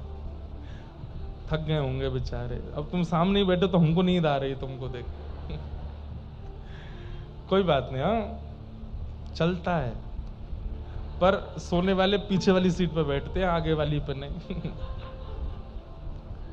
वो बेचारे स्कूल के कॉलेज के बच्चे हैं, कहीं से पढ़ा के आए होंगे, थक गए होंगे। बोले दिन भर तो टीचर पढ़ाते हैं, शाम को ही महाराज जी पढ़ा रहे हैं। एक कैमरा वाले भैया क्यों दिखा रहे हो बेचारे को? नहीं देखे, तुम नहीं देखे हो, संग में 4 दिखे, अब लोग ढूंढते रहेंगे चारों में से कौन सा सो रहा था। क्या बता रहा था मैं? विट्ठल जी। तो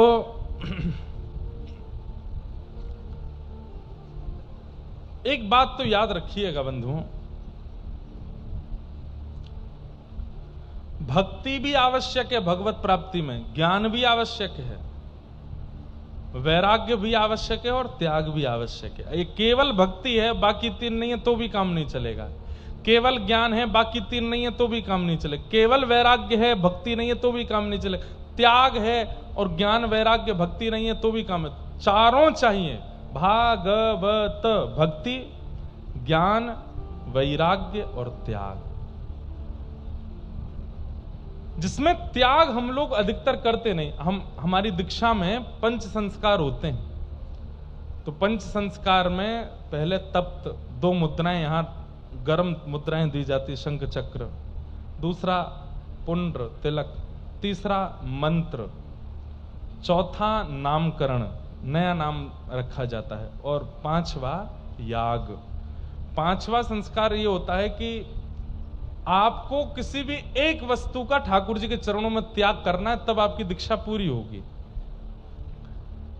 तो एक बालक अभी नासिक में मिला मुझे बोला महाराज जी साल भर हो जाएंगे जुलाई में मेरी दीक्षा को। मैंने कहा अच्छा, पर मैंने एक वस्तु का त्याग किया था जब दीक्षा हुई थी। मैंने कहा अच्छा, पर वो कभी कभी मेरे साथ हो जाती है, मैं क्या करूं? मैंने कहा नहीं होनी चाहिए। त्यागा क्या था ये बताओ? तो बोला चावल। मैंने कहा वाह बहुत बढ़िया। मैंने कहा कोई त्यागने की वस्तु है? अरे हमने कहा था वो त्यागो जिससे तुम्हारा व्यवहार बिगड़ रहा है, वो त्यागो जिससे तुम्हारे विचार बिगड़ रहे हैं, वो त्यागो जिससे तुम्हारा स्वरूप बिगड़ रहा है संसार में। मैंने कहा ऐसे तो कोई चाय त्याग देगा और कोई क्या कहते हैं, बोले मैंने किसमिस त्याग दी। चलो, अरे कौन सी बड़ी त्याग कर दी भाई, किसमिस छोड़ के कुछ बड़ा थोड़ी किया। चलो मैंने बादाम त्यागे, बादाम, किसमिस, चावल, चाय, कोल्ड ड्रिंक, ये कुछ ठीक है, नहीं उनको सीमित होनी चाहिए, पर भक्ति के लिए तुम ठाकुर जी की प्राप्ति के लिए चावल त्यागोगे, रोटी त्यागोगे, सब्जी त्यागोगे? अरे नहीं, इससे अच्छा दुर्व्यवहार का त्याग करो। फिर हमने उसको समझा, मैंने कि भाई चकाचक चावल पा, मैंने जगन्नाथपुरी जाएगा क्या पाओगे, वहां तो महाप्रसादी मिलता है। लेकिन त्याग बहुत जरूरी है, एक वस्तु का त्याग करो। हां, एक त्याग है पोशाक। मैं जीन्स नहीं पहनूंगा, मैं टी शर्ट नहीं पहनूंगा, मैं धोती बगलबंदी ही पहनूंगा। हमने त्याग दिए थे आज से 10 साल पहले, आज तक नहीं पहने। रात्रि में कभी कभी खेलने जाते हैं तो टी शर्ट पहन लेते हैं, लेकिन नीचे धोती ही पहनते हैं।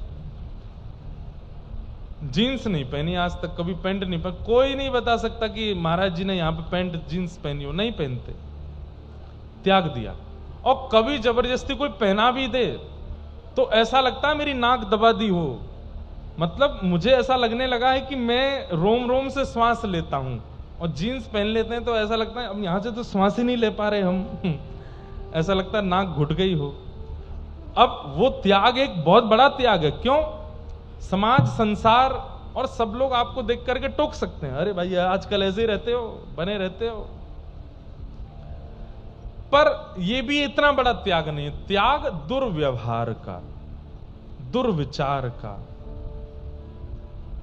विट्ठल दास जी ने त्याग कर दिया संपत्ति का। बोले जो संपत्ति मेरे परिवार को नष्ट कर रही है वो संपत्ति के पीछे मैं नहीं भागूंगा।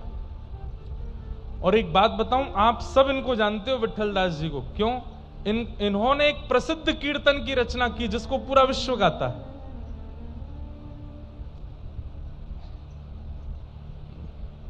गोविंद बोलो हरि गोपाल बोलो, गोविंद बोलो हरि गोपाल बोलो, गोविंद बोलो हरि गोपाल बोलो, गोविंद बोलो हरि गोपाल बोलो, श्री राधा रमण हरि गोविंद बोलो, राधा रमण हरि गोविंद बोलो, राधा रमण हरि गोविंद बोलो, राधा रमण हरि गोविंद बोलो, हे गोविंद जय जय गोपाल जय जय गोविंद जय जय गोपाल जय जय, श्री राधा रमण हरि गोविंद जय जय, राधा रमण हरि गोविंद जय। इस कीर्तन की रचना इन्होंने ही की जिनका चरित्र आप सुन रहे हो, श्री विट्ठल जी। बाल अवस्था में ही घर की स्थिति देख के घर छोड़ दिया, एकांत में रहने लगे। इनके पिताजी के गुजर जाने के बाद तो राजा बोले कि भाई हमारे कुल पुरोहित पधार गए। बोले हाँ, तो उनके पुत्र को आना चाहिए कुल पुरोहित पदवी पर, वो क्यों नहीं आता? बहुत सैनिक भेजे लेकिन नहीं आए।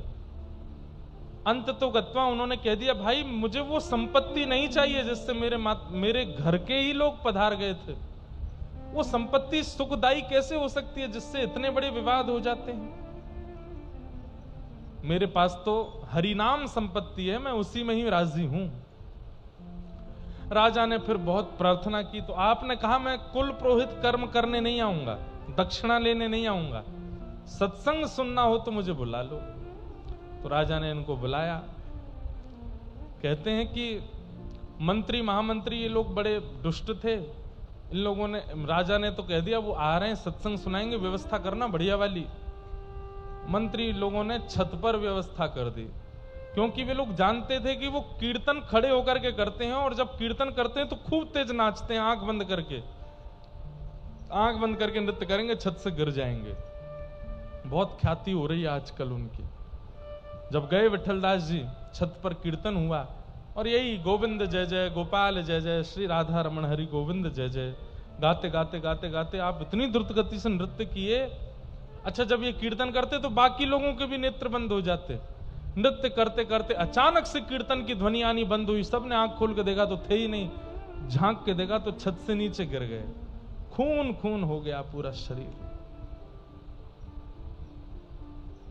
वैद्य आए, हकीम आए, सबने आकर के देखा प्राण चले गए। राजा ने सबसे क्षमा मांगी, लेकिन सब लोग कहने लगे, बोले राजन आपने बुलाया था, ऐसी व्यवस्था क्यों की? छत पर गिर गए हमारे स्वामी, पधार गए। आपने कहा मुझसे गलती हो गई, अब इसका मैं क्या करूं? तो माँ, उनकी जो विट्ठल जी की माँ थी, वो घर पे तो रहते नहीं थे, पर वो आई थी कीर्तन में। वो रोने लगी, मेरे तो पति भी चले गए, बेटा भी चला गया, अब क्या करूंगी, किसके सहारे रहूंगी? तो राजा ने कहा माँ, आपके शेष जीवन में जितना धन लगेगा सब राजकोष से आएगा, और अभी के लिए इतनी संपत्ति मैं आपको दे रहा हूं। मेरे राज परिवार में ये घटना हुई है, इसका पूरा दंड मैं अपने ऊपर लेता हूं, ये लीजिए धन। खूब सारा धन धान्य दे दिया। विट्ठल जी का ब्याह भी हो गया था, उनकी पत्नी भी रोने लगी, मेरे भी पति चले गए, उनको भी धन दे दिया।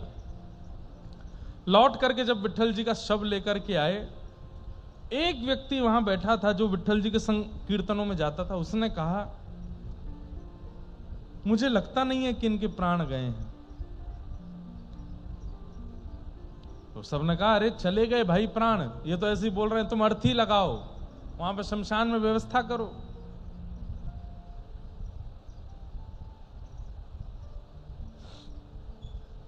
उस व्यक्ति ने कहा आपको जो करना कर लें, 3 दिन आप लोग बस प्रतीक्षा कर लीजिए, मेरे कहे से 3 दिन रुक जाइए बस, और यदि आप फिर भी हठपूर्वक इनका शव लेके गए तो मैं प्राण त्याग दूंगा अपने।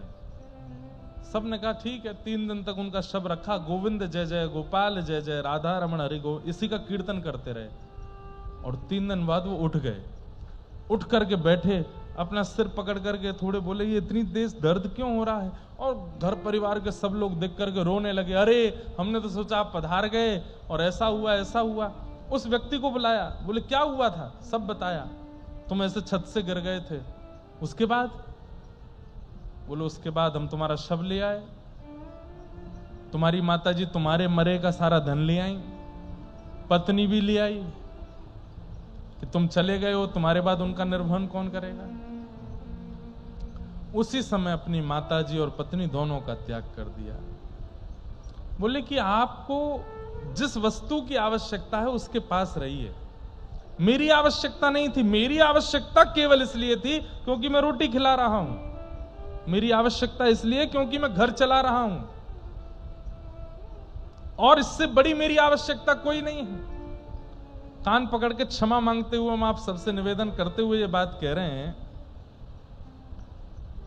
व्यक्ति के चले जाने पर व्यक्ति गया इसलिए कम रोया जाता है, उससे जो जो फायदे परिवार को थे उसके लिए ज्यादा रोया जाता है।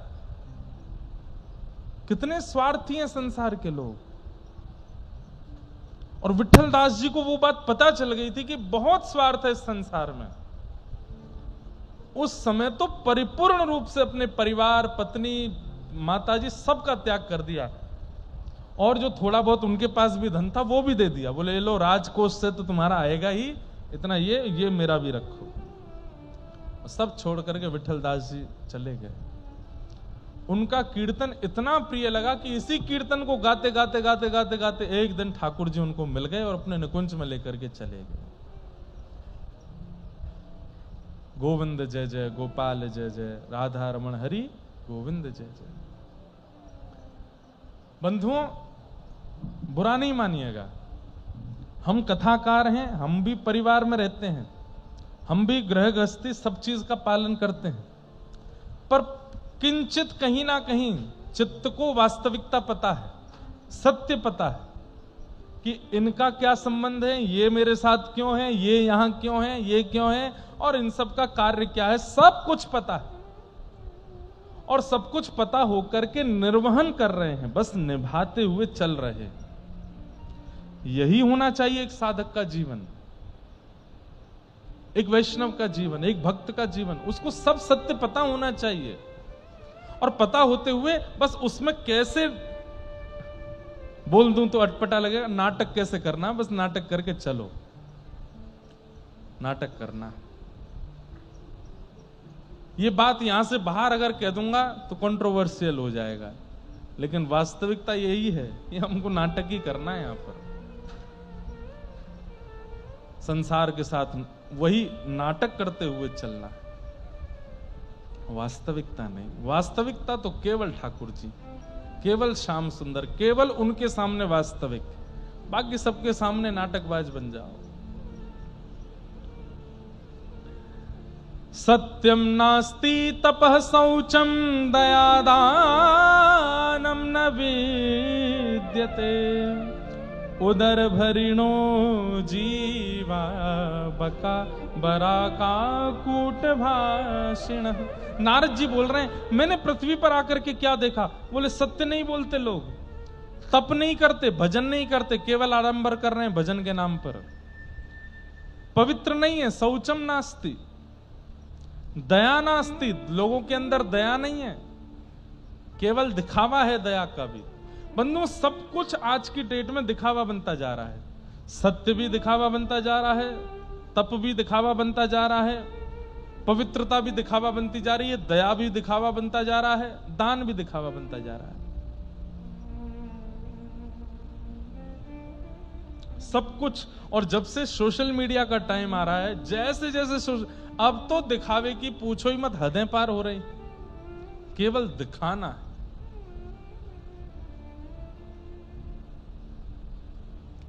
नहीं, उसकी वास्तविकता में रहो।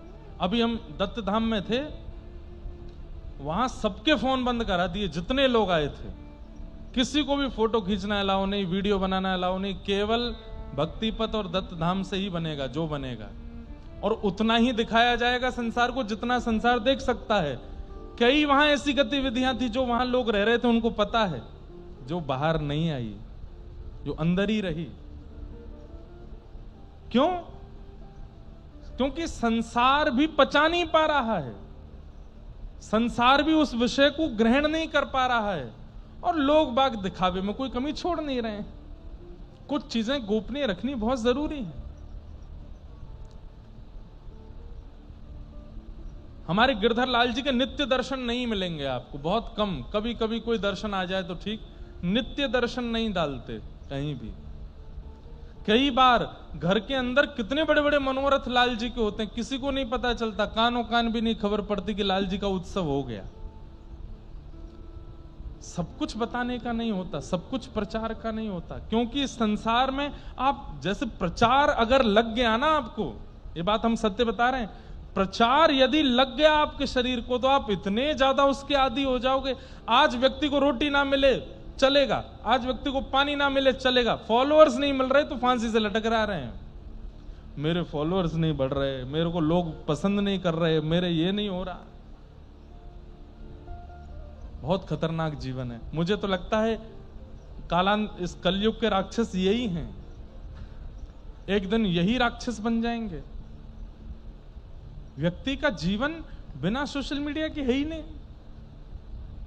90% हम लोग सोशल मीडिया में रहते हैं, प्रत्यक्ष संसार में तो हमारा इन्वेस्टमेंट केवल 10% रह गया है।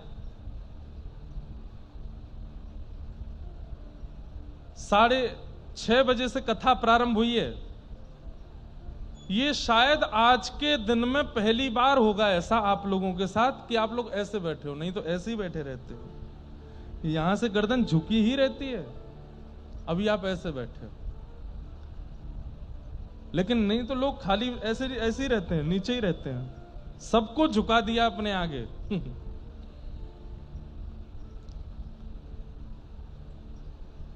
अद्भुत है संसार।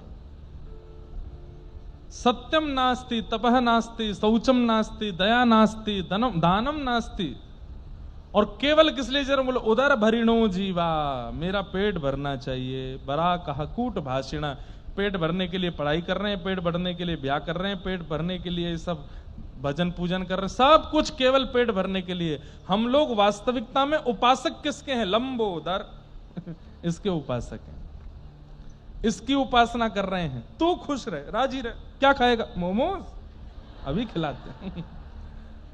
इसी को खिलाते। और भाई उल्लासनगर में तो वैरायटियों की तो पूछो ही मत, ऐसे ऐसे वेरिएशन तो मुझे भी खाने को मिलते हैं यहाँ पर। अच्छे तो लगते हैं। हम दो के उपासक हैं, पहले तो ये लूली बाई और दूसरे मोटे राम, इन दो की ही उपासना चल रही है बस।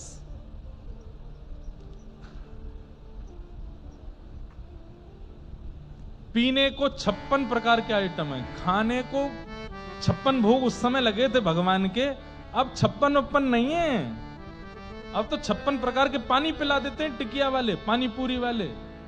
पानी पूरी एक बार में मेरे को कहीं खिलाने वाले आए, बोले महाराज जी पानी पूरी, मैंने लाओ खिलाओ। ये हींग का पानी, ये मीठा पानी, ये खट्टा पानी, ये थोड़ा उससे कम खट्टा पानी, ये थोड़ा मिर्च वाला तीखा पानी, ये उसका। मैंने कितने पानी हैं? बोले आपके लिए तो मैं 10 लाया हूं, वैसे 56 प्रकार का पानी है मेरे पास। मैंने वाह भाई।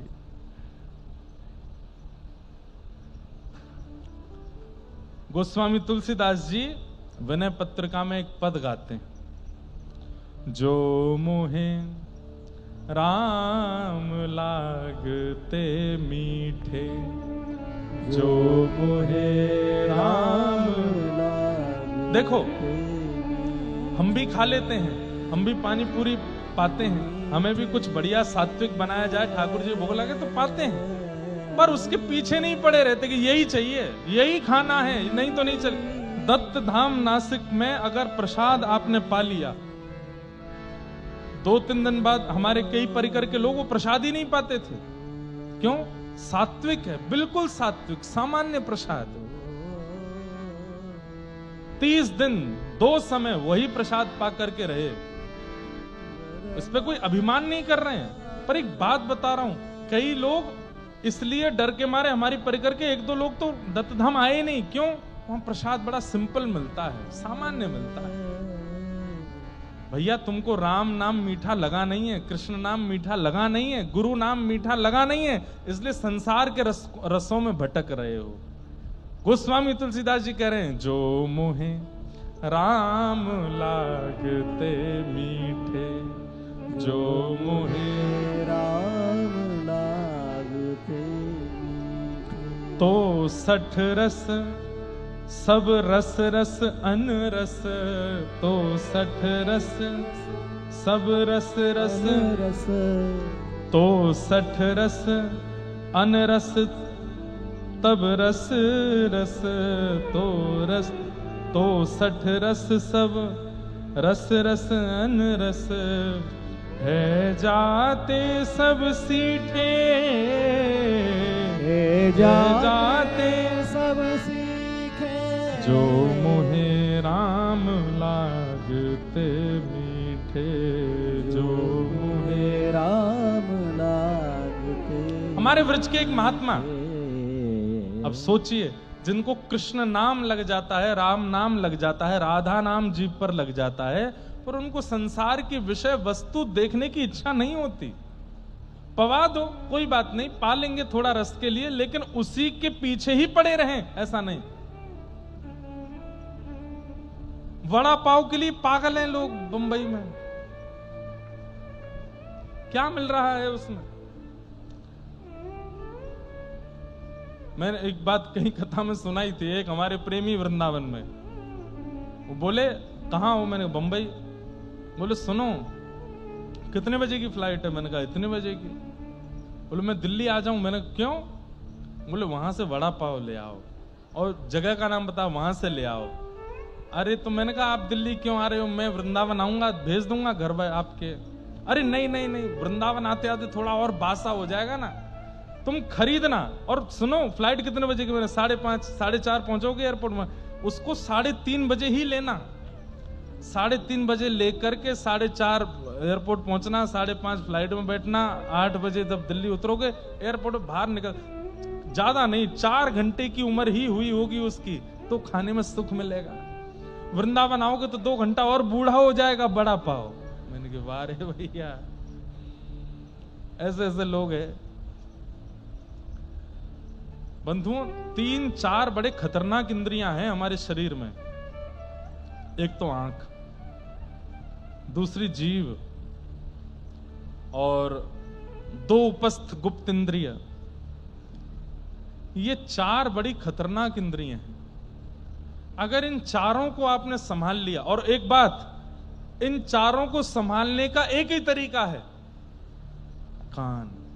यहां से सुनो, यहां से जितना बढ़िया बढ़िया सुनते रहोगे, जितना बढ़िया बढ़िया ग्रहण करते रहोगे, जितना बढ़िया बढ़िया आस्वादन करते रहोगे, ये भी सुधर जाएगी, ये भी सुधर जाएगी, गुप्त इंद्रियां भी सुधर जाएंगी।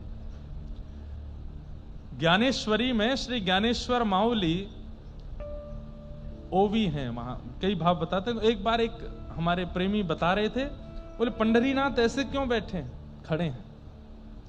बोले पंढरीनाथ कट्टी पर हाथ धर के इसलिए खड़े हैं कि भाई ये जो कमर है ना, बस इससे नीचे के सुधार लो, इससे नीचे सुधर जाओ, गुप्त इंद्रियों को सुधार लो। और बोला वा विठ्ठल, कहा पहा वा विठ्ठल, बस विठ्ठल विठ्ठल बोलो, सब सुधर जाएगा, फिर कुछ करने की आवश्यकता नहीं। पर हमारी यही इंद्रियां बिगड़ी हुई है, और इंद्रियों को सुधारने का एक ही तरीका है, कान। यहां से सुनो, गोपियां गोपी गीत में कहती हैं, तब कथामृतम तप्त जीवनम कवि विरीडितम कल्मषापहम श्रवण मंगलम श्रीमदाततम भुवि गृणन्ति ते भूरिदा जना। तो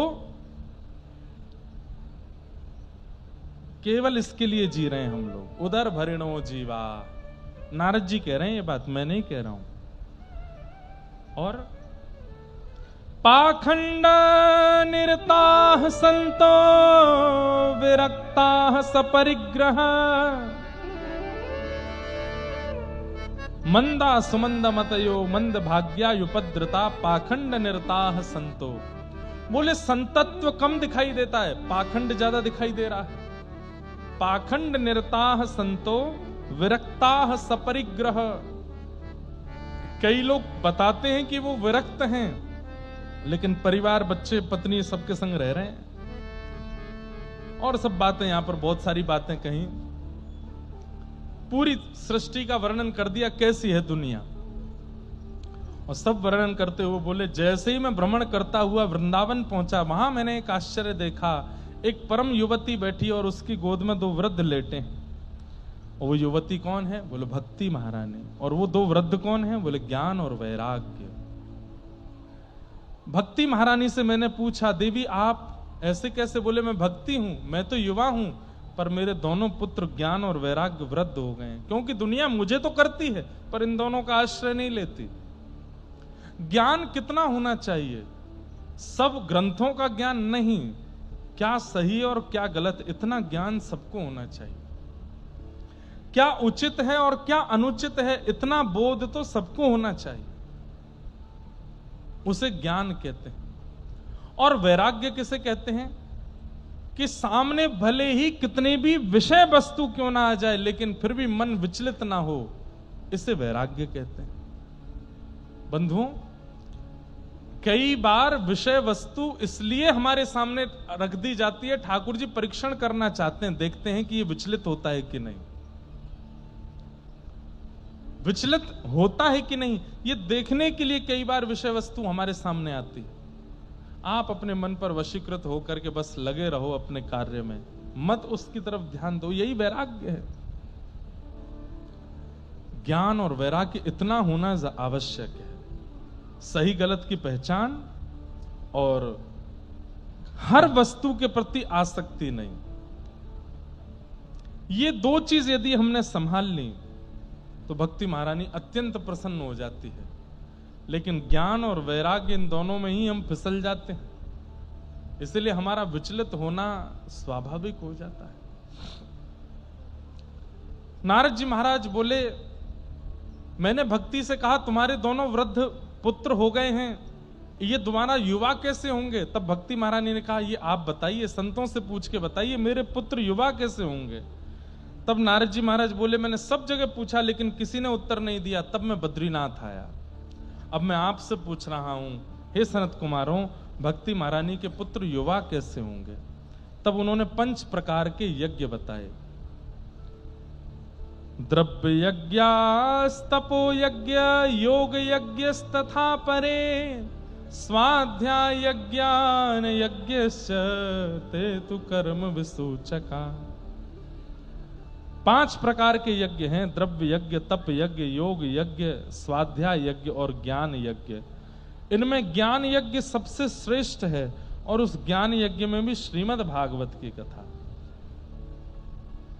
सत्कर्म सूचको नूनम ज्ञान यज्ञ स्मृतो बुधई श्रीमद् भागवतालाप सतु गीत सुखादिभि। भागवत की कथा, भागवत की कथा। तब नारद जी ने कहा, ये भागवत की कथा कौन सुनाएगा? मुझे वक्ता बताइए। सनत कुमारों ने कहा, तुम ढूंढ लो। तब नारद जी बोले, आप ही कथा सुना दीजिए। और सनत कुमारों ने व्यासपीठ को स्वीकार किया, कथा सुनाना प्रारंभ किया। देवता आए हैं, ऋषिगण आए हैं, बड़े बड़े गंधर्वजन आए हैं, नदियां आई हैं, तालाब पोखर भी सब रूप धारण करके आए हैं, वृक्ष भी रूप धारण करके आए, वायु पवन देव भी आए हैं, करोड़ों की तादाद में श्रोता बैठे हैं। आनंद नाम के वन में कथा चल रही है। और तभी वहां पर भक्ति सुतौ तौ तरणौ हित्वा प्रेमैक रूपा सहसा विराशित श्री कृष्ण गोविंद हरे मुरारे हे नाथ नारायण वासुदेव जिह्वे पिबस्वा मृतमेत देव गोविंद दामोदर माधवेति। भक्ति महारानी अपने दोनों पुत्रों के साथ वहां प्रकट हो गई और वहां कथा में आते ज्ञान और वैराग्य युवा हो गए, नृत्य करने लगे। नृत्य करते हुए आनंदित होने लगे।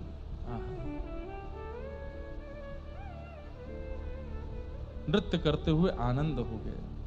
भक्ति महारानी कहने लगी, जय हो जय हो जय हो, बड़ी कृपा भागवत जी की, जो इस कथा सत्संग में आकर के मेरे दोनों पुत्र युवा हो गए हैं। जहां केवल आते ही मेरे पुत्रों पर ऐसा असर हो गया, उस कथा को श्रवण करने से क्या लाभ होगा ये तो बाद में पता चलेगा। बस उपस्थित होने मात्र से ज्ञान वैराग्य युवा हो गए। अब मैं कहां बैठूं इस कथा में, कृपा करके मुझे बताओ। तब नारद जी ने कहा, हे भक्ति महारानी, आपके लिए एक सबसे श्रेष्ठ स्थान है। बोले क्या? कि भक्तेषु गोविंद स्वरूप कर्त्री, प्रेमयी कधर्त्री, भवरोग हंत्री, सात्वां चतिष्ठ स्वसुधैर्य संशया, निरंतरम वैष्णव मानसानी। हे भक्ति महारानी, आप जितने भी वैष्णव श्रोता बैठे हैं, इन सबके चित्त में जाकर के विराजमान हो जाओ। क्यों? आपके चित्त में विराजने से क्या होगा? सकल भुवन मध्य निर्धनास्ते धन्या, निवसति हृदय तेषां श्री हरेर भक्तिरेक, हरिरपि निजलोकं सर्वथा तो विहाय, प्रविशति हृदय तेषां भक्ति सूत्रोपनद्ध। बंधुओं, कितनी सुंदर बात यहां नारद जी बता रहे हैं कि भगवान का सूत्र जो है वो लक्ष्मी से बंधा है। गठ जोड़ा बोलो, जैसे विवाह होते समय वर और वधू का गठ जोड़ा हो जाता है, तो ठाकुर जी का गठ जोड़ा हो रखा है लक्ष्मी जी से। लेकिन अधिकतर कैसे चलते हैं? ठाकुर जी आगे आगे चलते हैं, लक्ष्मी पीछे पीछे चलती हैं, और लक्ष्मी के पीछे पूरा ब्रह्मांड चलता है। मैं भी लक्ष्मी के पीछे, आप भी लक्ष्मी के पीछे, संसार का हर व्यक्ति लक्ष्मी के पीछे ही चल रहा है, सबको लक्ष्मी चाहिए। तो लक्ष्मी के पीछे चलने वालों को ठाकुर जी का दर्शन नहीं हो पाता। क्यों? क्योंकि लक्ष्मी के आगे ठाकुर जी चलते हैं। हाँ, लक्ष्मी किसी को कृपा कर दे तो पकड़ करके यदि अपने आगे कर दे, तो लक्ष्मी अगर अपने आगे किसी व्यक्ति को कर दे तो ठाकुर जी का दर्शन हो सकता है। लेकिन यहां पर नारद जी महाराज एक और बढ़िया सूत्र बता रहे हैं। बोले ठाकुर जी के एक गठ जोड़ा नहीं है, दो हैं। बोले एक लक्ष्मी के साथ है और एक भक्ति के साथ है। लेकिन यहां पर कैसे चलते हैं? बोले सबसे पीछे लक्ष्मी, लक्ष्मी के आगे ठाकुर जी और ठाकुर जी के आगे भक्ति। अब देखो क्या कह रहे हैं। बोले व्यक्ति लक्ष्मी के पीछे भागेगा, लक्ष्मी कृपा करके अगर चाहेगी तो अपने आगे ले लेगी, तो ठाकुर जी के पीछे हम हो जाएंगे। लेकिन यदि हम भक्ति के पीछे चलने लग जाएं, तो भक्ति क्या करती है? भक्ति उस बालक को पकड़ करके अपने आगे रखती है। तो फिर स्थिति क्या हो जाती है? बोले सबसे आगे भक्त, भक्त के पीछे भक्ति, भक्ति के पीछे भगवान, भगवान के पीछे लक्ष्मी। अनुब्रजाम में हम नित्यम पूये ये तन्य रेणु विहि। सीधी बात धीमे से बोल दूं, हमें ठाकुर जी के पीछे नहीं चलना है, ऐसा भजन करना है कि ठाकुर जी हमारे पीछे पीछे चले। हरि पाछे पाछे फिरे, हरि संग संग लगे रहें। मीराबाई का एक पद है, ओ माई मेरे श्याम लग्यो संग डोले, माई मेरे श्याम लग्यो संग डोले। अरे श्याम लग्यो संग, श्याम लग्यो संग, श्याम लग्यो संग, श्याम लग्यो संग, श्याम लग्यो संग डोले, माई मेरे श्याम लग्यो संग। अच्छा, एक उदाहरण दूं, ध्यान से सुनिएगा। हम घर पे किसी काम करने वाले को रख दें, रोटी बनाने वाले हों, झाड़ू पोंछा करने वाले हों। प्रारंभ में हम स्वामी की तरह रहते हैं और वो सेवक की तरह। लेकिन धीरे धीरे वो सेवक इतनी बढ़िया सेवा करता है, घर चमचमा के रखता है, रोटी इतनी बढ़िया स्वादिष्ट बनाता है, सब्जी बनाता है, सब सामग्री सिद्ध करता है। एक समय आने पर क्या होता है, अब उसके बिना हम रह नहीं पाते हैं। 10 दिन के लिए गांव चला गया तो पतले हो गए महाराज। क्यों? रोटी खाई ही नहीं जा रही है, वो बनाता तो ही आनंद आता है। ऐसे ही ठाकुर जी की सेवा, प्रारंभ में वो स्वामी रहेंगे, आप दास रहोगे, लेकिन करते रहो करते रहो करते रहो। एक दिन ऐसा आएगा कि आप एक दिन के लिए दूर जाओगे, ठाकुर जी बेचैन हो जाएंगे। और यही तो करना हमें, हम कितने दिन बेचैन रहे उनके लिए। ऐसी स्थिति कर दो ठाकुर जी बेचैन हो हमारे लिए। हे थारी नौकरी में चूक कोनी, राखू मान सावरिया, राखू मान सावरिया, चाकर राखो जी, हे गिरधारी